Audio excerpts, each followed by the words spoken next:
தத்துவம் இல்லாத தலைவர்களால் ரசிகர்களை மட்டும்தான் உருவாக்க முடியும், போராளிகளை உருவாக்க முடியாது என்பதை அவர் யாரையும் மனதில் வைத்து சொல்லவில்லை.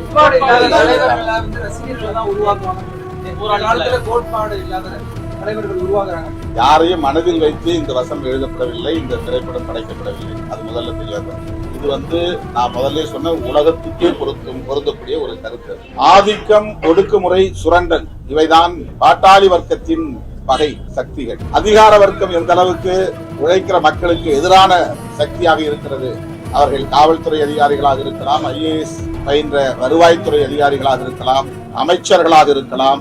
இந்த அதிகார வர்க்கம் எந்த அளவுக்கு உழைக்கும் மக்களுக்கு எதிராக, பாட்டாளி வர்க்கத்திற்கு எதிராக, பெண்களுக்கு எதிராக இருக்கிறது என்பதை இந்த திரைப்படம் விரிவாக பேசுகிறது. இந்திய அளவில் வலதுசாரி அரசியல் மேலோங்கி இருக்கிற காலகட்டம் இது. நாளுக்கு நாள் வலதுசாரி அரசியல் வலிமை பெற்று வருகிற ஒரு சூழலில் இடதுசாரி அரசியலின் தேவையை இளம் தலைமுறையினருக்கு உணர்த்தக்கூடிய ஒரு மகத்தான படைப்பாக விடுதலை பாகம் 2 வெளிவந்திருக்கிறது.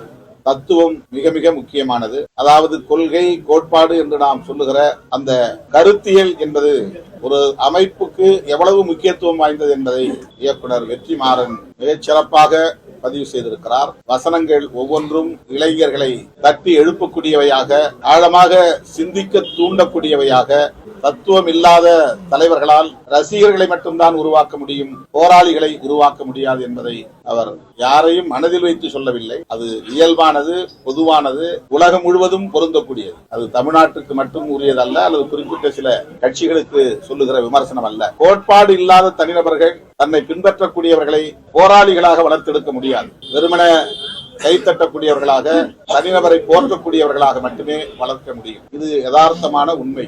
ஆகவே தத்துவம் அல்லது கோட்பாடு என்பது மக்கள் பணி ஆற்றக்கூடிய அமைப்புகளுக்கு மிக இன்றியமையாதது. கோட்பாடு இல்லாத தலைவர்கள் உருவாக்குறாங்க. யாரையும் மனதில் வைத்து இந்த வசனம் எழுதப்படவில்லை, இந்த திரைப்படம் படைக்கப்படவில்லை. அது முதல்ல தெளிவாக. இது நான் முதல்ல சொன்ன உலகத்துக்கே பொருந்தக்கூடிய ஒரு கருத்து. உலகத்துல எந்த மண்ணில் யார் இயக்கம் உருவாக்கினாலும் அவர்களுக்கு ஒரு கொள்கை அல்லது கோட்பாடு என்பது தெளிவுற இருக்க வேண்டும், அது உறுதியாகவும் இருக்க வேண்டும். அப்படி இருந்தால்தான் அவர்களால் நல்ல போராளிகளை உருவாக்க முடியும். அதுதான் அவருடைய கருத்து.